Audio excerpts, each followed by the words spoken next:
I've always been a planner. Back in high school, I joined a work program with the local clerk of court's office. It was just a way to earn some extra cash at first, but it turned into a full-time job after I graduated. 30 years flew by, and I retired before turning 50, with a full pension and the kind of stability most people only dream about. I was ready to enjoy life at my own pace. Retirement didn't mean slowing down, though. When my first grandchild was born, I found my new calling, grandma daycare. I had 5 grandchildren by then. Ryan, my stepson's energetic 8-year-old. Ethan, my son's thoughtful 7-year-old. Sophie, my daughter's spirited 5-year-old. And little Alex, just 18 months old. Mondays through Fridays, my days were filled with laughter, scraped knees, and the chaos only kids can bring. Summers and school holidays were a madhouse, but I loved every second of it. When Amanda, my stepdaughter, announced her pregnancy, I was thrilled for her. Cullen was going to be my 6th grandchild, and I was ready to open my arms to him like the others. But Amanda and her boyfriend Nathan were different. They had always had a flair for drama, and this time was no exception. Even before Cullen arrived, they made it clear that their expectations for childcare weren't exactly flexible. I wasn't worried at first. Over the years, I'd taken care of my grandkids without any issues. My house was their second home, filled with toys, snacks, and the occasional grumpy cat lurking around. But something about Amanda's approach gave me pause. It was the beginning of a dynamic that would test my patience, my resolve, and my understanding of family. Amanda has always been the type to need control. As my stepdaughter, she entered my life when she was 9, bringing a cautious, watchful energy into our blended family. Over the years, I grew to love her, though she and I were never as close as I was with my biological children. Nathan, her boyfriend, entered the picture a few years back, and his arrival brought tension. He had a strong personality and an almost combative approach to anything he didn't agree with. Together, they were a storm waiting to happen. When Amanda announced her pregnancy, she was glowing, her excitement palpable. I was genuinely happy for her and Nathan. Cullen was their first child, and I wanted to offer the same support I had for my other grandchildren. But from the start, their approach felt complicated. They created a 3-page list of rules for when I would babysit. The rules were meticulous and unbending. I wasn't allowed to take Cullen anywhere without their explicit permission. I couldn't watch any other grandchildren while he was in my care. I wasn't allowed to cook, have guests, or even let my cat into rooms Cullen might occupy. Every visitor had to be pre-approved with full identification. The list went on, each demand more impractical than the last. I remember sitting at the kitchen table, reading the list while Amanda and Nathan watched me intently. Nathan's tone was sharp when he said, "We just want what's best for Cullen." I agreed, but told them calmly that the rules wouldn't work for me. I suggested they find another childcare arrangement, assuring them there would be no hard feelings. Amanda looked hurt, but nodded. Nathan, on the other hand, was visibly irritated. I'd hoped that would be the end of it. They'd find a daycare or a nanny, and I'd step in occasionally, like a grandmother should. But their determination to enforce control didn't wane, and I soon realized that my refusal wasn't going to be the final word. Amanda and Nathan didn't take long to come back with a compromise. Cullen wasn't even born yet, but they were already revising their list of rules. This time, they presented 2 pages instead of 3. Some restrictions were softened, but the overall tone remained rigid. The rules still demanded complete adherence to their vision of parenting, and they still conflicted with how I'd always run my home and cared for my grandchildren. I appreciated their effort to meet me halfway, but I was honest with them. I told them that while I respected their right to set boundaries for their child, their rules still didn't align with the way I cared for kids. "I love Cullen already," I said, my voice steady but kind. "But I won't agree to conditions that make this feel like a chore instead of a joy." Amanda's face fell, and she didn't say much. Nathan, however, was less reserved. He muttered something under his breath about how they'd have no choice but to do it all themselves, because nobody else cared enough to try. I didn't respond.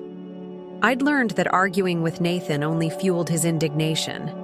For a while, it seemed like they'd moved on. They didn't bring up the subject again, and I figured they'd decided to find professional childcare.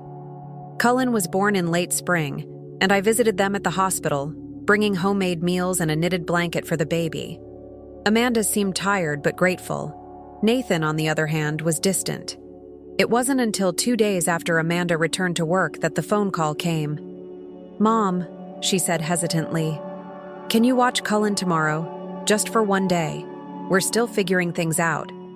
I agreed, making it clear that I would provide safe, loving care but wouldn't operate under their rulebook. Amanda seemed relieved. Nathan's silence on the matter, however, felt ominous.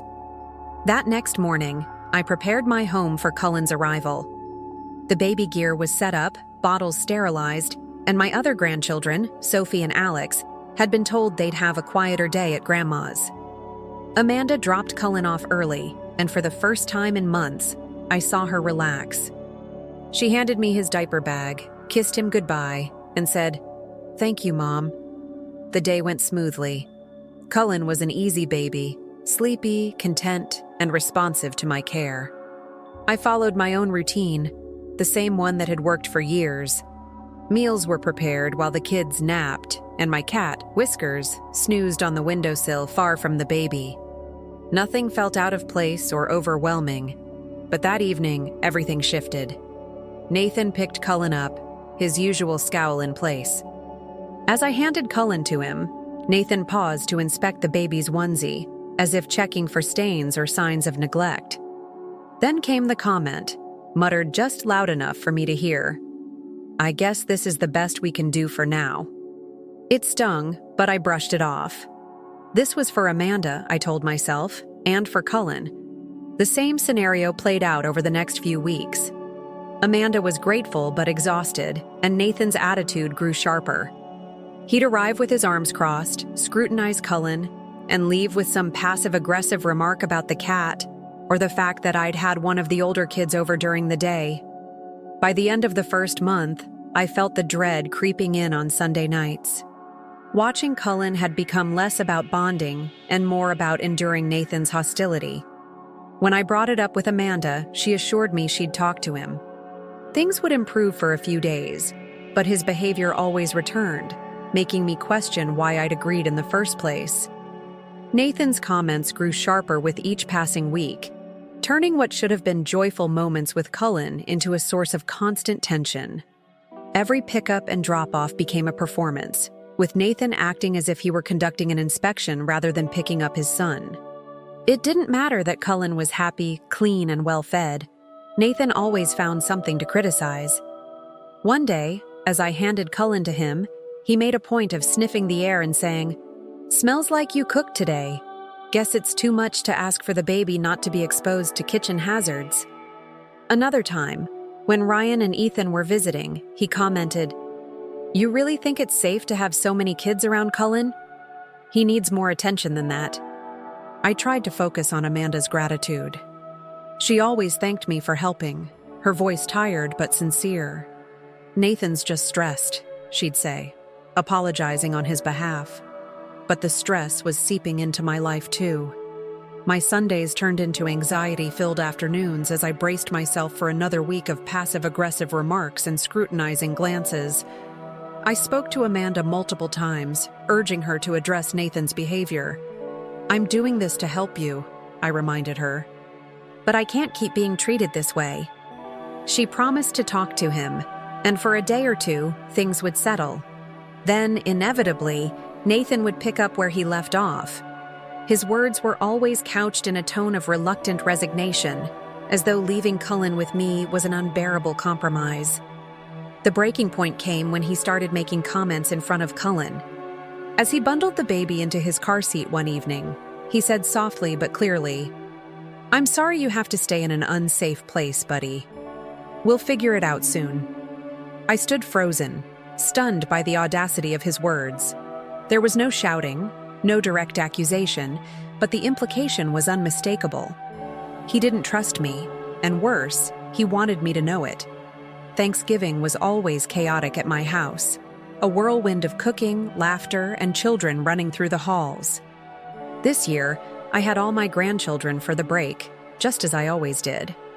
Ryan and Ethan played video games in the living room while Sophie helped me bake cookies. Little Alex toddled around, clutching a stuffed dinosaur. Cullen, as usual, was content in his playpen, cooing softly as the family buzzed around him. Nathan had been grumbling about this arrangement for weeks. "Too many kids in one house," he'd said more than once. "It's not safe for a baby." I made it clear to Amanda that I wouldn't change my plans. "This is how our family celebrates," I told her. "If it doesn't work for you, you'll need to find other childcare for Cullen." When Nathan came to pick Cullen up that evening, his frustration boiled over. He barely glanced at the other kids as he walked into the house, his face tight with irritation. He stood over Cullen's playpen, looking around the room like he was cataloging every potential hazard. After a long pause, he leaned down and said, loud enough for everyone to hear, "I'm sorry, Cullen. I guess we have no choice but to leave you in an unsafe situation to be neglected." The room went silent. Sophie stopped stirring the cookie dough, and Ryan froze mid-game. I felt a wave of anger rise in me, but I forced myself to stay calm. "Nathan," I said, my voice firm, "you've crossed the line. This isn't working. You and Amanda have 2 weeks to find other childcare. From now on, I won't watch Cullen if you're the one picking him up or dropping him off." That night, I called Amanda to explain what had happened. She sounded defeated but agreed to my terms. For the next 2 weeks, she handled all the drop-offs and pickups herself, and Nathan stayed away. The tension in my home eased slightly, but the damage to our relationship was already done. With Nathan no longer part of the daily routine, things felt manageable again. Amanda took over drop-offs and pickups, and without his presence, the atmosphere was much lighter. Cullen continued to thrive under my care, and I was relieved to have a break from Nathan's constant scrutiny and thinly veiled accusations.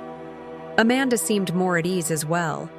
She apologized repeatedly for Nathan's behavior and assured me that they were working on finding a permanent childcare solution. "He's just protective," she said one evening, her voice tinged with exhaustion. "I know he can be. Intense. But he loves Cullen."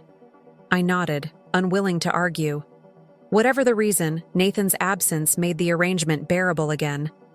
Cullen blended into the rhythm of my household, just like my other grandchildren. On most days, it felt like things were back to normal. The arrangement lasted until New Year's Day, when the transition was supposed to be complete. Amanda had finally found a daycare willing to take Cullen, and I was ready to reclaim some much-needed peace. But just as I began to feel relief, my phone buzzed with a series of messages from friends. Each one included a screenshot of Nathan's latest social media post. The post didn't mention me by name, but it didn't have to.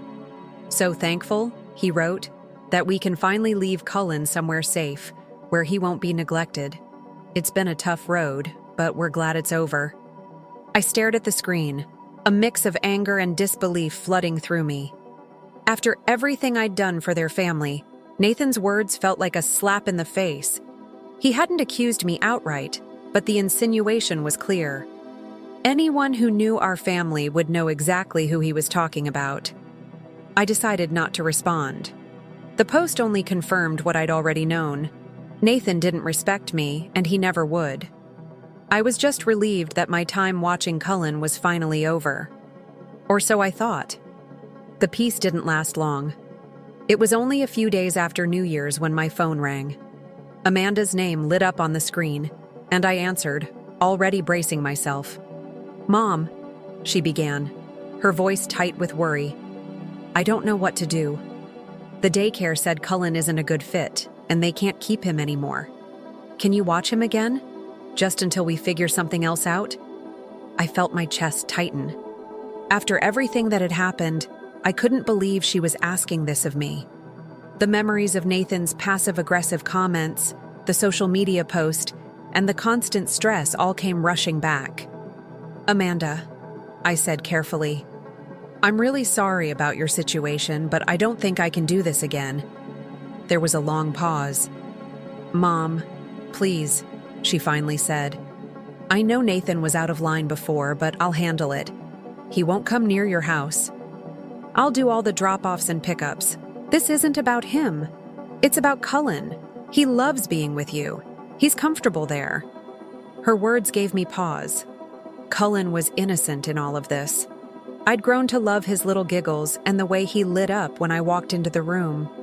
But the weight of the past few months still lingered. "I don't know if I can go through that stress again," I admitted. "It's not just about logistics, Amanda.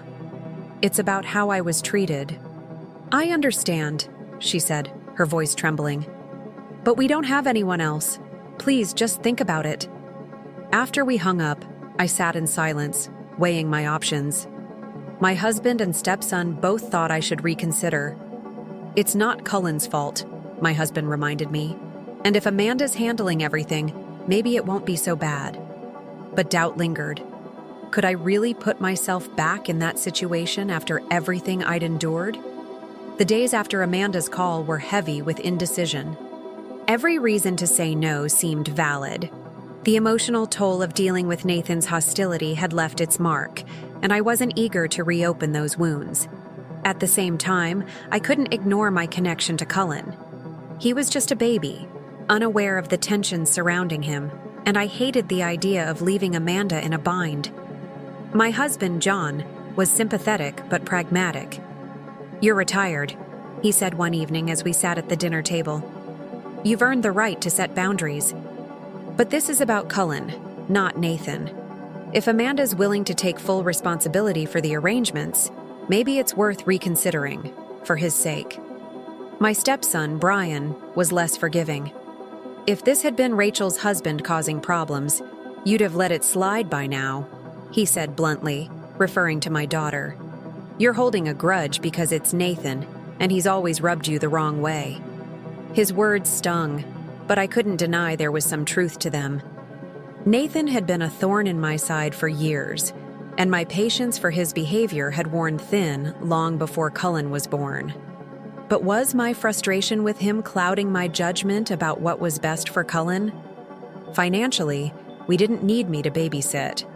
My pension was steady, providing a comfortable $4,000 a month along with health insurance. That gave me the freedom to say no without jeopardizing our lifestyle. But this wasn't about money. It was about family. And family, no matter how complicated, came with its own obligations. I thought back to Nathan's social media post, the insinuations he'd made about Cullen's care under my roof. That bitterness hadn't disappeared, and it wouldn't be easy to forget. Still, Amanda's plea echoed in my mind.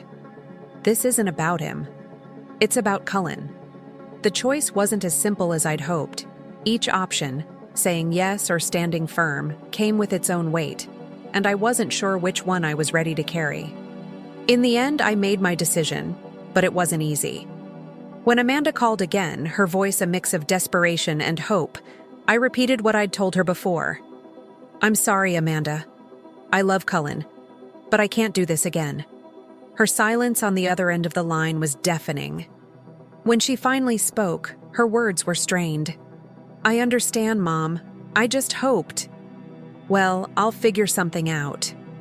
Hanging up, I felt an ache in my chest that wouldn't go away. I wasn't sure if it was guilt or relief or maybe both. For weeks, I'd wrestled with the balance between protecting my peace and supporting my family. Saying no had felt like the only way to keep myself from spiraling back into the stress and resentment that had defined the past few months. And yet doubts lingered. Was I putting my own comfort above Cullen's needs? Should I have pushed past my pride for his sake? John supported my decision, but Brian's words echoed in my mind. Was I being harsher because it was Amanda and Nathan, rather than Rachel and her husband? I couldn't help but replay Nathan's post in my head. Those implications of neglect still stung, even though I knew they weren't true. How could I let myself care for Cullen again, when there was a chance I'd be subjected to the same treatment? But at the same time, how could I not? Cullen didn't choose any of this, and I was one of the few constants in his life. Now, I find myself questioning everything. Did I let my emotions guide me too much? Should I have reconsidered for Amanda and Cullen, knowing the weight they're carrying? Or was it right to finally set boundaries after feeling so disrespected for so long? So, I'm asking you, am I the asshole for refusing to watch Cullen again? Did I let past grievances cloud my judgment, or was I justified in prioritizing my peace? I don't know if I made the right choice, but I know it's a choice I'll be thinking about for a long time.